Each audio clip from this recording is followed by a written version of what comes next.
Labrīt, no rīta. Tikko visi esam pamodušies, 7:00. Un paklausieties, vedu ārā suni, precīzāk izlaidu. Un ieraugu, ka ir balta zeme. Jā, tā kā nedaudz tāds sniedziņš visur ir. Un bērni pamana to. Un tas ir vispār tāda atšķirība starp mums pieaugušajiem. Tā kā viņi redz tādu te mazu kārtiņu un starp bērniem. Bērni uzreiz, īpaši mazais. Jē, būs ziema, cik tas ir forši, sniegs, un rītdien būs daudz vairāk sniega. Man vispār tāds garš ģīmis. Tas ir tas, ko es šodien no rīta tā kā pamodos, domāju, kā man negribas sniegu. Jā, un šodien tieši ir sniegs. Nu, labi. Neko jāpieņem. Gatavoju tādu salātus tikko. Te ir skābēt kāposti, gurķis un nedaudz majonēzes. Varētu nelikt majonēzes, protams, būtu daudz veselīgāk. Bet man pa skābu, es nezinu, kāpēc, un es vakar kļūdījos.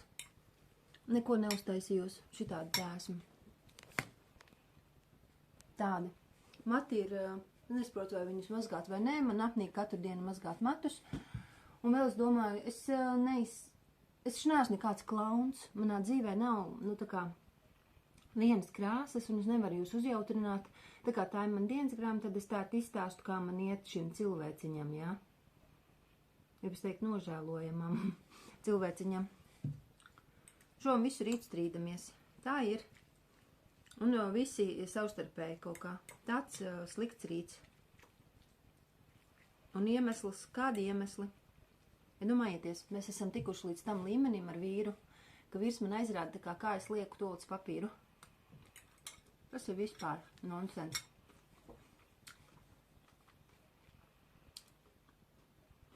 Es tā izdomāju. Salikt zilos akmentiņus. Redziet, vieglāk ir runāt par kaut ko šitādu, nevis pieskarties kaut kādām nepamatīkamām tēmām. Un tikai nevajag, kā saka, man stāstīt, te uzlikšu, lai var redzēt to bļodu. Vispār nerakstiet man lūdzu tādus komentārus. Tā kā kas ar to sievieti notiek vai vīrietis neredz. Katrs dzīvo savu dzīvi, vīrs dzīvo savu dzīvi kaut kādā mērā, un sieviete arī dzīvo savu dzīvi. Un nav tāda, ka vīrs būtu atbildīgs par to, kā es jūtos, un es par viņu. Jo tomēr katram pašam esam pieauguši, nobrieduši cilvēki. Mans vīrs nav atbildīgs par to, kā es jūtos īstenībā.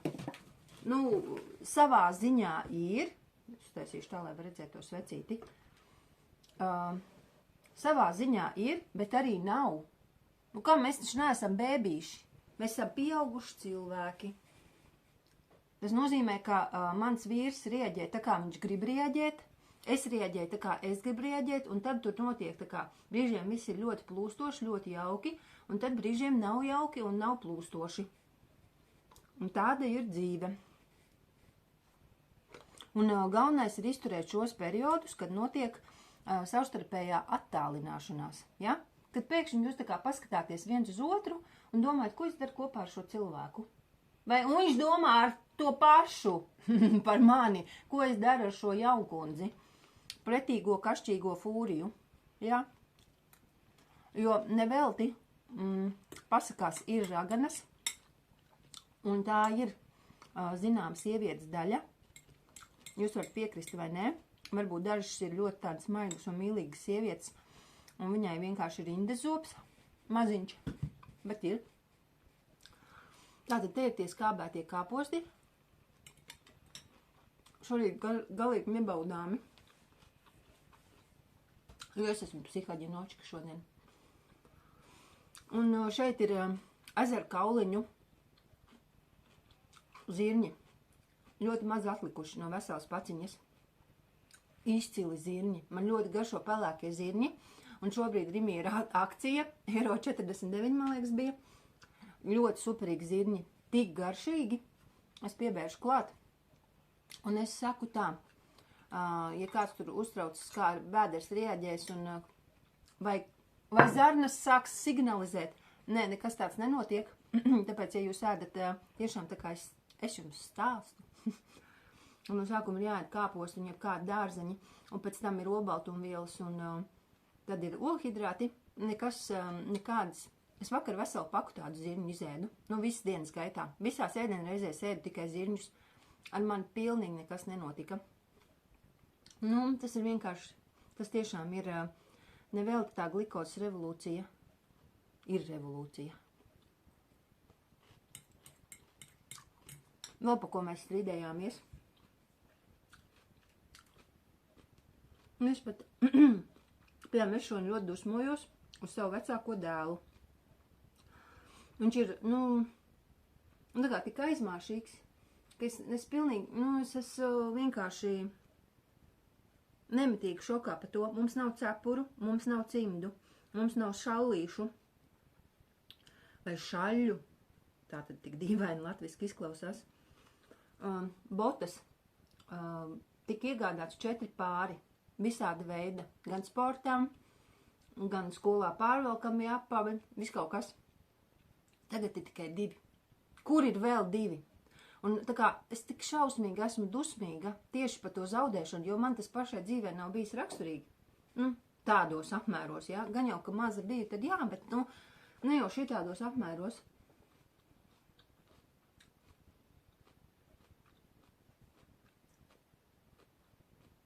Visu laiku nav cimdu, zilas rokas, nav visu laiku cepuras.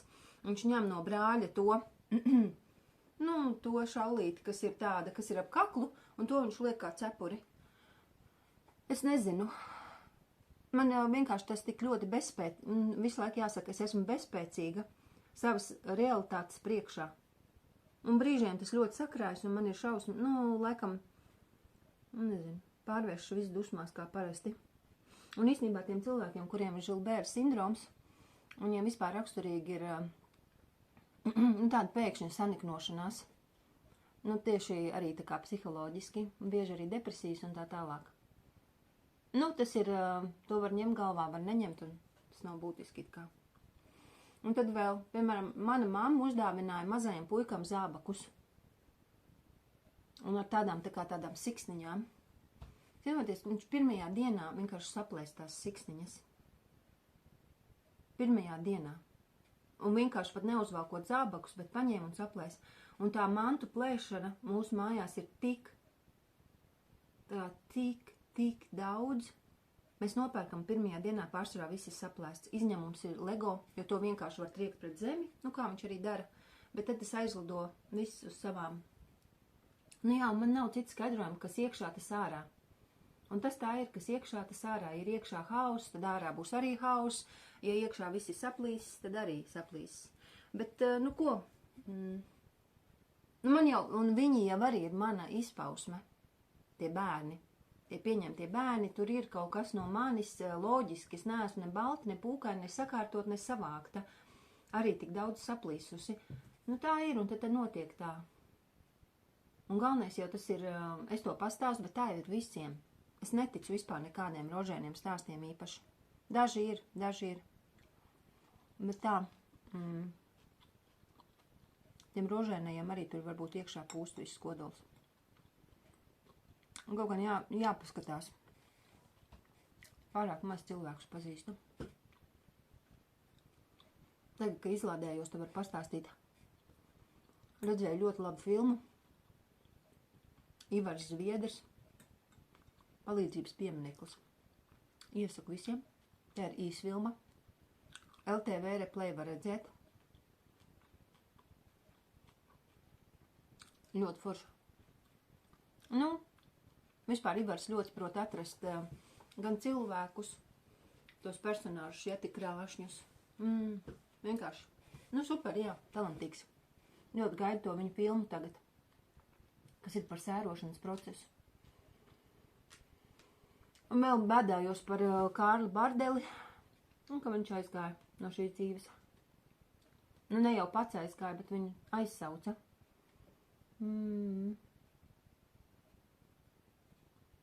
Mana oma ir slimnīcā. Jāiet šodien būs apraudzīt. Un jāaiznes viss kaut kas.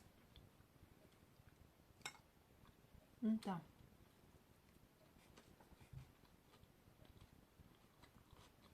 Un jāpieņem realitāte, ka ir šādi, ka dažreiz ir šādi, un paldies, ka jūs man uzmundrināt, bet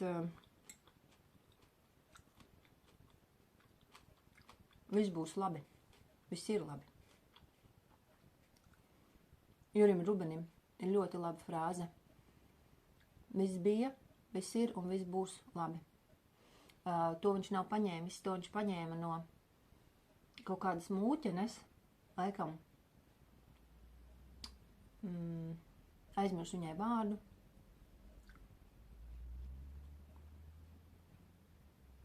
Un tā frāze bija tāda, ka viss bija labi, viss ir labi, un visas lietas reiz beigsies labi. Un tā ir, es esmu dziļi pārliecināta. Un tad, kad jums kāds izdara kaut kādu baigo cūcību, tad ticiet man, izturiet pirmās 24 stundas vai 12. Mēs sāksim ar 12 un pēc tam līdz 24. Neatriepties, neko nedarīt, nereaģēt, nesarunāt muļķības. Tas ir ārkārtīgi grūti. Un vienkārši palaist to vaļā, cik vien var, un dzīve pati visu izdarīs. Tas tā gan ir. Tas tā gan ir. Ir tas angļu, britu teiciens. Esi mierīgs. Vienkārši sēdi un vēro upi. Un vienā brīdī tu redzēsi, kā tā vienaidnieka līķis peld pa to upi. Nu, baigi dramatiski es tā saku, bet attiecas tikpat arī uz mani. Visas sudīgās rīcības, kas no manas puses ir bijušas, es par visu esmu atbildējusi. Jā. Tā ir, to es jūtu, un vēl atbildēšu. Arī. Un viena kaut kāda aktrise.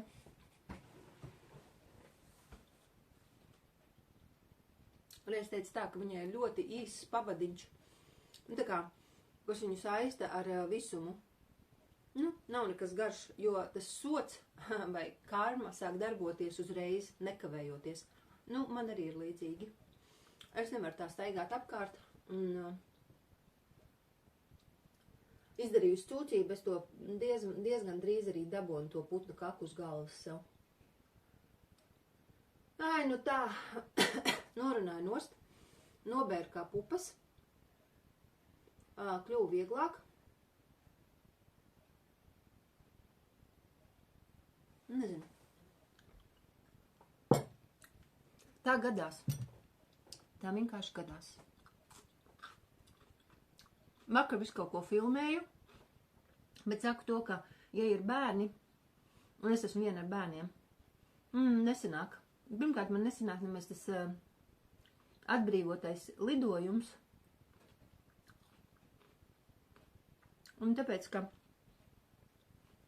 visu laiku viņi tā kā, nu tā ģorga, es to lietošu vārdu krievu, ģorga.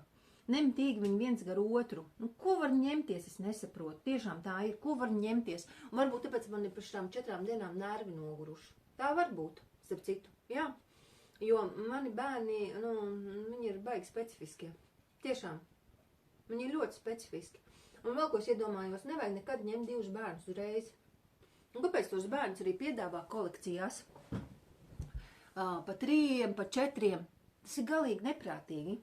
Nu, iedomāsimies situāciju, ja jūs ņemat suni, nu, piemēram, ņemiet to suni vienu, un viņš ļoti tiks tā kā cilvēcis kods. Viņš pat sāks smaidīt un vispār tā, nu, uzvedīsies. Līdz ko jūs, jo viņš iekļausies cilvēku vidū. Līdz ko viņi ir 2, viņi uztur to savu to suņību, teiksim tā, un līdz ar to viņš būs mazāk cilvēcis kods. Nu, nezinu, kādu jums suni labāk vairāk vajag. Tāpat arī ar kaķi, un tāpat arī ar bērniem. Tātad viņi 2 vai 3, tad viņi uztur to savu, nu, vairāk to garu, jā. To visu, to destrukciju vai kas, nu, piemēram, es nezinu, tāpat auģu mamma, ar ko es sazvanos. Tad, kad viņi bija pieņēmusi, cik tur bērni bija kopā, 1, 2, 3 bērnus uzreiz, visi skatījās no vecākās meitas visu. 4. Atvainojos, nevis 3, bet 4 viņi pieņēma.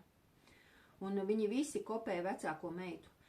Neskatoties to, ka tur jaunākajam bija 9 gadi, ja tā sāka veipot un lietot kaut kādas tur vielas un tā tālāk, visi sīkie arī līdzi.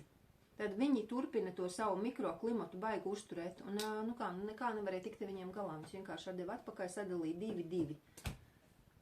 Un tātad vispār ir pat no tiem 2, tā meitenīte arī tika, var sakot, arī aizsūtīta atpakaļ uz krīzes vai kā to centru sauc, un bērnam vienkārši. Tāpēc, ka vienkārši viņi nevar tikt galā. Bet viņi visi bija tādā pusaudzības vecumā jau. Nu, tādas dramatiskas domas man šodien ir, bet iziešu ārā, es iztaigāšos, man arī kļūs labāk.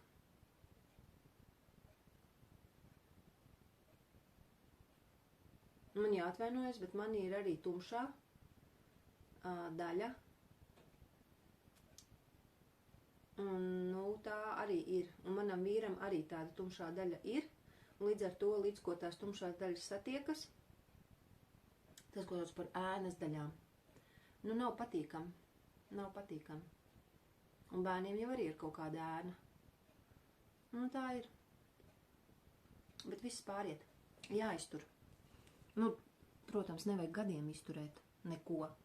Īpaši, ja kaut kas tāds slikts pret jums tiek, vardarbība kaut kāda vai emocionālā vai kāda. Bet ja tā drusku kaut kāda rīvēšanās un viņa, piemēram, ir tāda, vai attālināšanās, tas ir jāiztur, būs atkal kopā. Jo visu laiku ir šādi. Jebkuras attiecības, arī draudzības attiecības. Ar draugiem, ar draudzeni. Super, ir tas tošanās. Tajā brīdī, kad tuvākais acitiens atkal jūs tā kā viens otru skatāties, draudzenei var vienkārši nepiezvanīt, var nesatikties ar viņu kaut kādu laiciņu un teikt, vai es esmu aizņemta, bet reāli ir tā, ka negribas nemaz viņu īsti satikt. Un tā ir, tas ir visur un ar visu. Iespējams pat ar suni. Rakstiet, ja nepiekrītat. Sveiki! Tagad jau es esmu citā agregāta stāvoklī. Jau ir pagājušas daudzas stundas no ieraksta brīža, jau esmu bijusi veikalā. Visu mēs esam izrunājuši. Kā saka, ar vīru arī visi esumi nogludināti. Nē, man ir plus tas, ka mans vīrs ir lēnprātīgs. Ja es esmu karstgalvīga, tad viņš ir lēnprātīgs un viņš man saka, sieva, paskaties labāk, Rinalda Granta uzrunu Doma baznīcā Latvijas dzimšanas dienā. Vakardien. Es jums iesaku, jā. Varat noskatīties Replay LV vai arī Go3 ieiet un noskatīties šo. Un var skatīties tikai uzrunu, neskatīties visu dievkalpojumu. Tur jūs paši skatāties pēc saviem ieskatiem. Un tur tajā uzrunā visu kaut ko varēja sadzirdēt, un uzruna ļoti gudri veidota, tā kā dažādiem cilvēkiem derēs un derēja. Jā, vēl es gribu pateikt to, ka man ļoti grūti saņemties un ielikt tādus video, kurus izskatos neglīti, arī savu iekšiņā rādu tādu neglītu. Tāda nejauka sieviete, bet nejauka es arī esmu. Un būs tikai godīgi, ja es ielikšu ne tikai tur, kur es esmu tāda, man ir ļoti daudzdimensionāla tā būtība, ja, kā jebkuram. Tās skaistās daļas, gudrās, asprātīgās, humoristiskās, draiskās, un tad ir arī tādas tumšās, nekontrolētās, kuras pati nesaprota, kas man ir, kas man kaiš, kas mums mājās kaiš, un sliktākais ir tie brīži, kad saplūst tā kā, kad satiekas mana un vīra, un jau vēl bērnu puses, tad vispār traki. Jā, bet tādas dienas arī ir. Droši drīkstat spiest arī dislaikus. Tāpēc, ka, protams, jā, es saprotu. Un vēl komentāros drīkst visu rakstīt. Es tur tā saku, un nerakstiet man tur. Nē, cieņpilni drīkst izteikties, loģiski. Tas arī, es esmu arī lielu pateicību jums parādā, bet kad cilvēks ir dusmīgs, viņam nekas nav paprātam. Tas arī tā ir. Un vienmēr mēs tajā dusmu brīdī izējam no savām egoistiskajām tajām pozīcijām un drusku tā kā jāļauj visam atzist, un tad jau Jo īstenībā, jebkura konflikta brīdī, katra puse redz to citādāk, jūtas citādāk. Tā. Tā kā, šobrīd viss ir normāli, paldies Dievam. Un līdz citai reizei. Visu gaišu.